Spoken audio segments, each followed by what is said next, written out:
Assalamualaikum warahmatullahi wabarakatuh.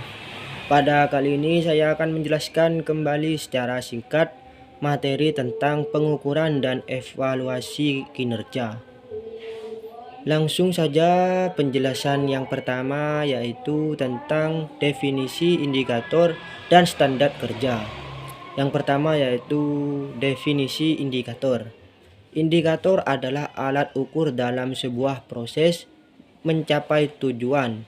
Indikator tidak selalu menjelaskan tentang keadaan keseluruhan, tetapi juga dapat berupa sebuah petunjuk atau indikasi atau perkiraan yang mewakili keadaan tersebut. Yang kedua yaitu definisi standar kerja. Standar kerja merupakan bagian penting dalam proses perencanaan manajemen kinerja. Penetapan dan implementasi standar kinerja harus melibatkan semua personel yang akan tergabung dan bekerja sama untuk mencapai tujuan perusahaan atau organisasi. Standar kinerja menjelaskan tentang cara dilaksanakan pekerjaan yang menjadi harapan pemimpin dan perusahaan terhadap karyawannya. Penjelasan yang kedua yaitu syarat dan indikator hasil kerja. Menurut Mutia, terdapat syarat-syarat yang harus dipenuhi dalam pengukuran kinerja, yaitu spesifik dan jelas untuk menghindari kesalahan interpretasi. Yang kedua, dapat diukur secara objektif, baik secara kualitatif maupun kuantitatif.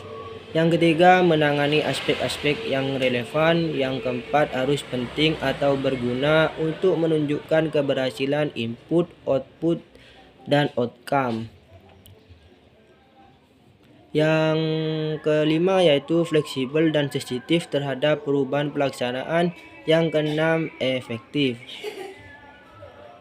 Dan juga menurut Mutia terdapat beberapa indikator dalam pengukuran kinerja, yaitu yang pertama indikator kinerja input atau masukan, yang kedua indikator kinerja output atau keluaran, yang ketiga indikator kinerja outcome atau hasil, dan yang keempat indikator kinerja benefit atau manfaat, dan yang kelima indikator kinerja impact atau dampak. Penjelasan yang selanjutnya yaitu pertimbangan perumusan standar kerja dalam perumusannya. Dalam perumusan standar kerja terdapat beberapa pertimbangan yang perlu diperhatikan, antara lain yang pertama tujuan organisasi, yang kedua kemampuan sumber daya, yang ketiga aspek kualitas, yang keempat partisipasi karyawan, yang kelima perubahan dan perkembangan, yang keenam pengawasan dan umpan balik. Selanjutnya yaitu penjelasan tentang syarat standar kerja yang prima.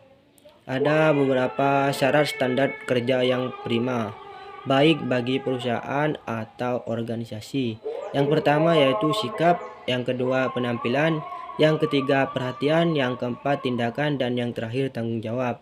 Selanjutnya penjelasan mengenai langkah dan strategi kesuksesan dalam mengukur hasil kinerja.